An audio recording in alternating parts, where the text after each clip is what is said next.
ऐसा इंजीनियर जिसने मिट्टी से स्कूल बनाया, डेजर्ट में पानी की दिक्कत हो रही थी तो उसने दूर किए आइस पिरामिड इन्वेंट करके, और जिनकी लाइफ से इंस्पायर होकर ब्लॉकबस्टर जैसी मूवी थ्री इडियट्स का आइकॉनिक कैरेक्टर फुनसुक वांगडू बना है, एक रियल लाइफ नेशनल हीरो। लेकिन क्या आप सोच सकते हैं कि इस इंसान को लगभग 6 महीने के लिए एक हाई सिक्योरिटी प्रिजन में बंद कर दिया गया था। ये बिल्कुल इस वक्त दिल्ली की एक चुभती हुई गर्मी में सड़क पर बैठकर अपनी बॉडी को स्ट्रेव कर रहे हैं, भूख के मारे बर्दाश्त कर रहे हैं, जहां उनके ऑर्गन्स फेल होने के कगार पर आ चुके हैं। दोस्तों, ये सिर्फ एक प्रोटेस्ट नहीं है, कहानी नहीं है, ये लड़ाई है इस दुनिया की थर्ड पोल यानी हमारे हिमालयाज की सर्वाइवल की, टूटे हुए प्रोमिसेस की, और एक ऐसी शॉकिंग रियलिटी की जो दिखाती है कि जब देश में सबसे बड़ा इनोवेटर सिस्टम के लिए इनकन्वीनियंट बन जाता है तो क्या होता है। इससे पहले कि हम उनके प्रिजन सेल तक पहुंचे, हम ये समझना होगा कि उन्होंने क्या बनाया। लद्दाख के एक छोटे से गांव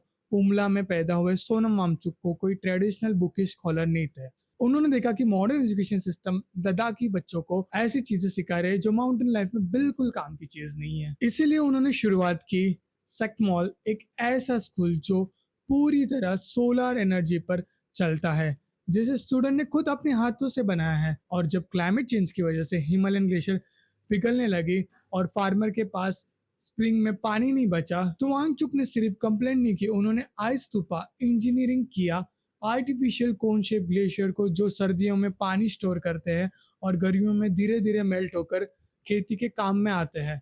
उन्होंने अपनी जिंदगी में काफी सारी चीजें की। उन्होंने प्रूव कर दिया कि लद्दाख अपने लोकल जीनियसेस के दम पर थ्राइव कर सकता है।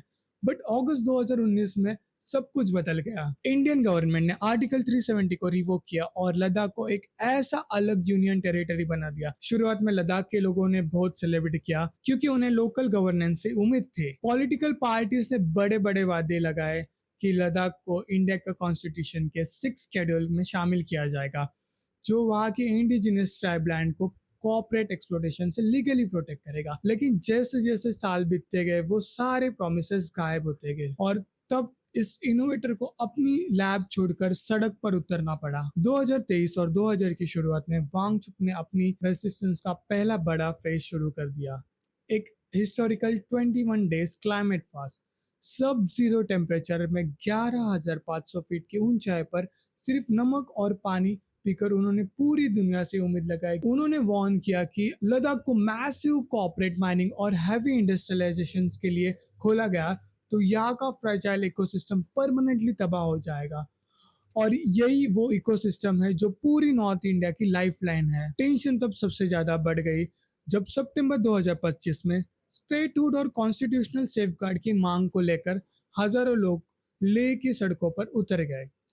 पर अफसोस, वॉयलेंट कैशेस हुए जिसमें 4 सिविलियन की जान चली गई और काफी लोग इंजर्ड हुए। इसके बाद स्टेट मशीनरी ने बहुत स्ट्रिक्ट एक्शन लिया। लेह के डिस्ट्रिक्ट मैजिस्ट्रेटों ने heavy handed national security act NSA को इन्वोक किया और सोनम वांगचुक को पब्लिक ऑर्डर मेंटेन ना करने के लिए प्रिवेंट डिटेंशन में अरेस्ट कर लिया गया। उन्हें सिर्फ 1-2 दिन के लिए नहीं पकड़ा गया था, सोनम वांगचुक जी को सीधे राजस्थान के एकदम तपती गर्मी के जोधपुर सेंट्रल जेल में ट्रांसफर कर दिया गया था और उन्हें लगभग 165 से ज्यादा दिन के लिए जेल के अंदर बिठाया गया था। लगभग 6 महीने तक देश का सबसे ब्राइट मैंडेट को नेशनल सिक्योरिटी के खतरा माना गया था। लेकिन जब मार्च 2026 में उन्हें रिलीज किया तो उनका रिएक्शन देखकर सब दंग रह गए थे। चलिए हम सुनते हैं सोनम वांगचुक जी ने क्या बोला था जब वो रिलीज हुए थे जेल के बाहर। न्याय की दृष्टि से तो बहुत गलतियां हुई, बहुत गलत हुआ और ये गलतियां कभी किसी के साथ नहीं होनी चाहिए।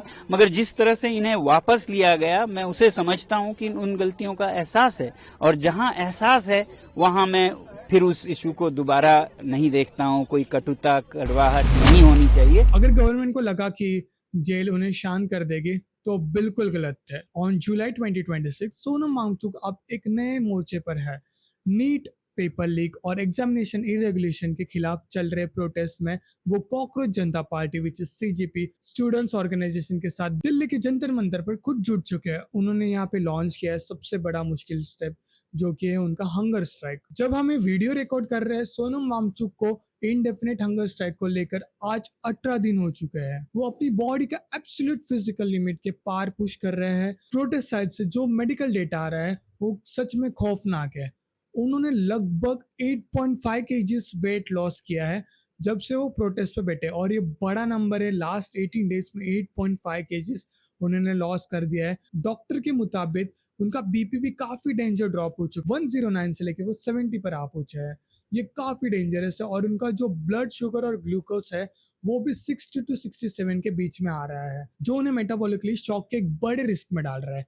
डॉक्टर का कहना है कि उनकी बॉडी का मसल मास लूज कर रहा है और वो एक्सट्रीम पेन में है। काफी डरावना और सच में काफी दर्दनाक है। उनकी इस तेजी से गिरते हेल्थ में पूरे पॉलिटिकल स्पेक्ट्रम में शॉक वेव भेज दिया है। अरविंद केजरीवाल और उद्धव ठाकरे जैसे बड़े लीडर्स ने उन्हें कॉल करके फास्ट रोकने की रिक्वेस्ट किया है, क्योंकि उनकी जान देश के लिए इनवैल्यूएबल है। लेकिन वांगचुक ने साफ कह दिया है, मुझे फास्ट तोड़ने मत कहो, सरकार से पूछो। इतनी कमजोर बॉडी के बाद भी वांगचुक का मैसेज बिल्कुल क्लियर और इंडिपेंडेंट है। उन्होंने हाल में एक वीडियो रिलीज करके अपने सपोर्टर से कहा, और मैं हीरो न ढूंढिए, खुद अपने हीरो बनिए, अपने ज़िंदगी के हीरो बनिए और अपनी जिम्मेदारियां निभाइए। भाई इस बंदे को seriously salute. As a Indian मैं प्राउड फील करता हूँ कि हमारे देश में ऐसे लोग हैं जो सच में चाहते हैं कुछ तो इंडिया का भला हो। ये इंसान इतना सही है कि वो चाहता है कि उसको कोई मॉडर्न गांधी या फिर कोई हीरो बन के उससे ना पूछे। वो चाहता है कि बस इंडिया में जो भी चीज गलत हो रही है वो सब सही से हो। और इस वजह से 20 जुलाई 2026 को पार्लियामेंट तक एक मैसिव पीसफुल मार्च शेड्यूल किया गया है।